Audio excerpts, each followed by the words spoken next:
Hello, world. Oh, I'm sunbathing. It feels so good. And I don't know if you guys listen to a podcast called SmartLess, but I've been listening to SmartLess since almost the very beginning. It's a podcast by three very well-known actors, male actors, and they are really fun. But what I am bringing here today is this idea that one of them talks about a lot. They talk a lot about they invite many actors. So these three actors invite a lot of other actors, and they have a lot of questions like. When did you know that this is what you wanted to do, and what did your parents think when you told them that you wanted to pursue acting, and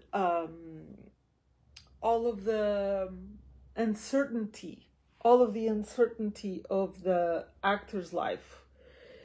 And because Jason Bateman, mainly, he's always been very transparent about his feelings of anxiety and towards having a job, having work as an actor. He's been acting since he was a child, but he in his 20s he was just overwhelmed with anxiety because he started realizing the responsibilities of adulthood and having to pay bills. And then in his 30s he got finally that very well-known series,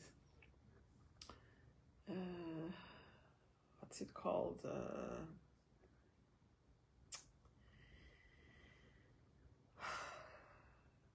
with Will Arnett, Jason Bateman, Will Arnett. Well, it's a series, I think, in the 90s. Gosh, I can't remember now, but I will if I think about it. So, and then he was able to have a steady paycheck, have a steady job and steady paycheck. So, because it was so strong and so traumatizing to him, and it still is, I guess he confesses that he still fears for his livelihood, basically. And he's a father, and he has a wife and a house and established, blah blah blah, but he always has this fear about not about this ending. Like he lives fearful of his career in acting ending. Basically, this is the bottom line of his fear. So he talks a lot about that with other actors. He wants to know if they go through the same painful experience. And so he throws the concept of meritocracy a lot. And he compares like being a doctor or being a lawyer or being whatever, like anything that is not of the arts and requires a college degree. He compares himself to that. And he often describes this other path, the academic path, for example, or the medical path. He describes these other professional paths as being meritocracy based, whereas in acting there's no meritocracy. It's some other rules that govern the arts and acting in particular. So he talks a lot about meritocracy from the point of view of security, of livelihood, you know. And my bringing this topic here today is to just say how he is not aware of the nature of reality. He is not aware of the nature of reality. How does manifestation work? Like, how do you get to have the life that you have? Or how do you get to have the life that somebody else has? So he believes that it has to do with merit and deservingness, and college degree, and these other circumstances, like life circumstances. And so it's just so funny to see how even very, very well-known actors are fearful and live fearful and have anxiety and restlessness with regards to their livelihood. I mean, this is just unbelievable. Like, you never make it, right? Like, that this idea that you can ever make it is always this carrot that is dangling in front of them. And then, because of that being an illusion, once they make it, they still believe that they have not made it, because they are still fearful for their livelihood. They're still fearful that their careers are going to change, because it's not based on meritocracy. See, all of their thinking is coherent with how they feel. So it's flawed. And because it's flawed, they feel restless and no peace. And they place their knowing outside of themselves. They don't place their knowing in their own knowing. So they see the world and they draw conclusions from what they see and not from their own knowing. And this is the beginning of a long winding road of beginning of the end, because it's not the truth. So it's flawed thinking, and of course that flawed thinking always emanates undesirable experience.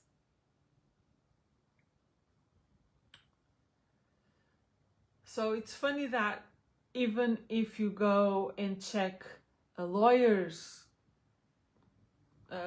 career, or a doctor career, or a professor, or a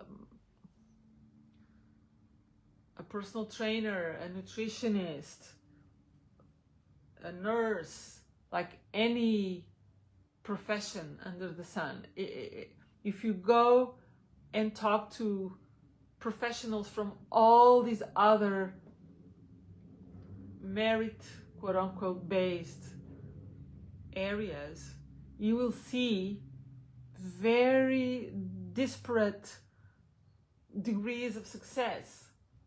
So he is convinced that just because you have a law degree, or just because you have an education degree, that you will have your career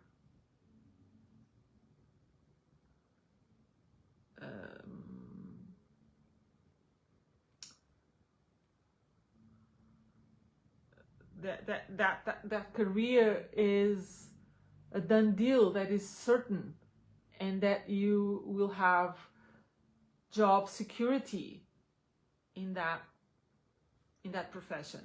And there's nothing further from the truth.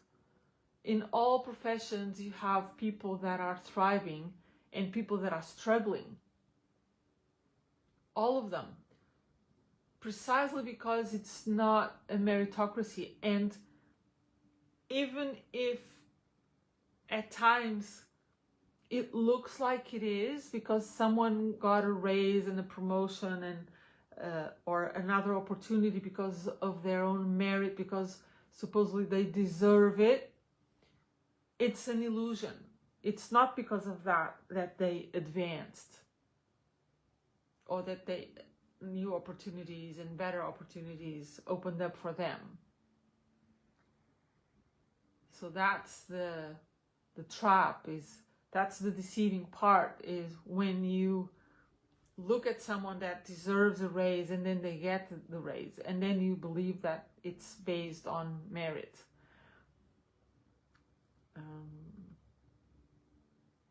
And then when someone deserves a raise or a new opportunity doesn't get it, then there's also the perception that life is unfair and it was unjust, and that person was robbed of an opportunity, or that life is just not fair or something, you know. So both thoughts are incorrect. They are off. They are pseudo-truths. They are illusions.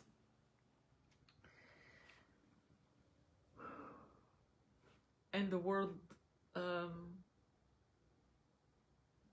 lives with these two beliefs. See, if it is a belief, then it is already an illusion. That's basic. You will see this all the time in everything. It's like 100% accurate for everything that you are like unpacking and analyzing. That entails a belief. You'll see that's the culprit.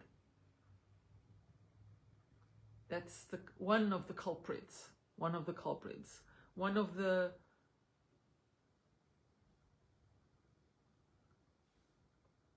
the pieces that is involved in the flawed thinking.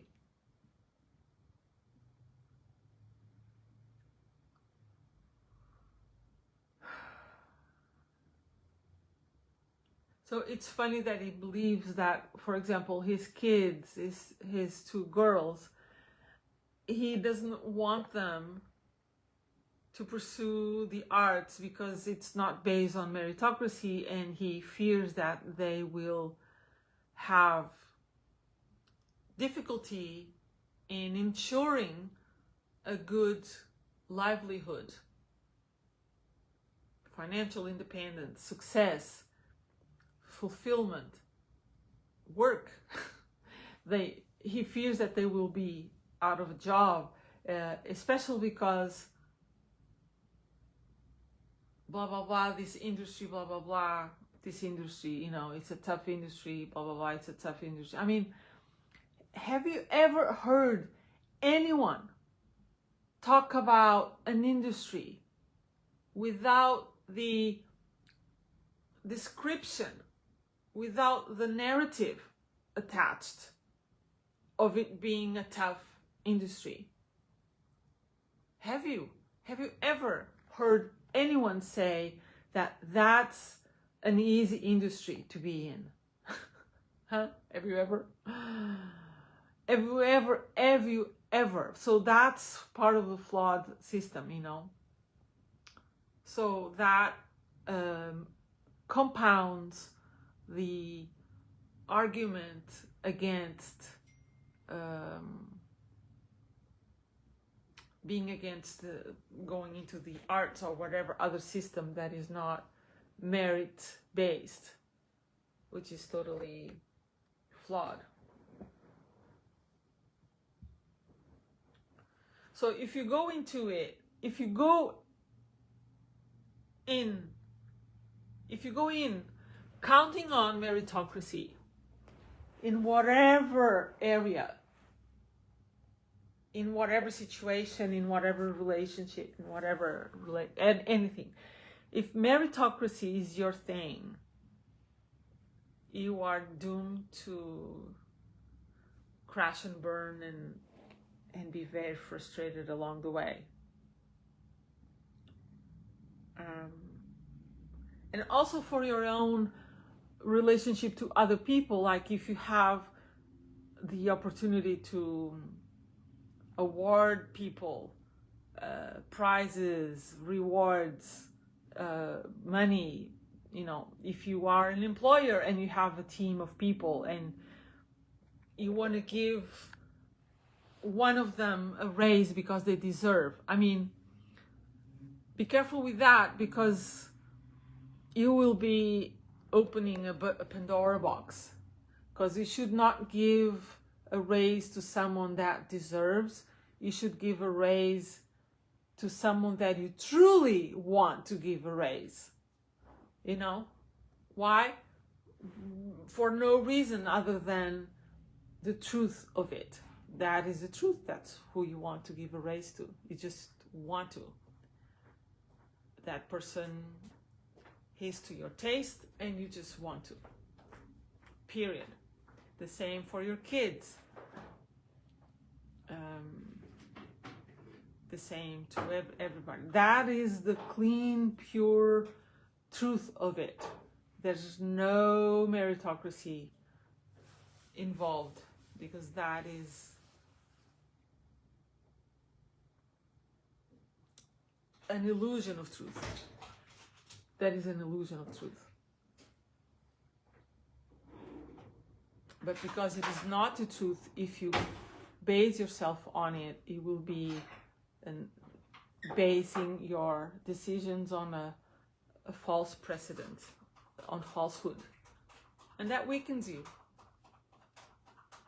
But, it's not the end of the world. You do whatever you want. It is just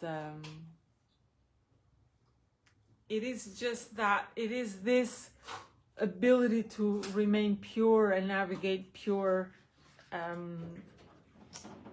that allows for you to create magic. That is it. So Jason Bateman, he's unaware of the truth of a magical life. He might be having a great life, but if he's constantly worried about his livelihood, his experience, even going to the Oscars or Emmys or Golden Globes or whatever, even if he reaches the highest platforms and makes the most money and is the most recognized actor, if his experience is one of fearfulness, the entire experience is not magical. You know what I mean? Not magical, which sucks, no matter how high a ranking you have. And that's the reason why so many people that have it all, apparently have it all, money, fame, fortune, aren't happy and go as far as take their own lives. Because the experience of things, the experience, your own energy, fulfillment and joy and enthusiasm and all of that, the experience is what you want. It is not the job or the money or the role or the prize or it's no thing. It's no thing. It's the experience, and it's only the energy that vibes within you. It's only you being aware of the quality of that vibe, the vibration within you, that can ensure that you have a magical experience and have a magical life. So you want to be able to tap into the worries that you have, the restlessness, the anxiety, and be able to spot the flawed belief that is underneath it, and just go, oh, okay, I see you. Okay, I see you. You know, that's it. It's just to be able to recognize the illusions, and then you will immediately be putting yourself in the truth setting. It happens automatically. As soon as you notice the flawed thinking, the flawed beliefs, and all of the illusions, you automatically and immediately set yourself to the truth setting. And boom. You will be provided with something amazing.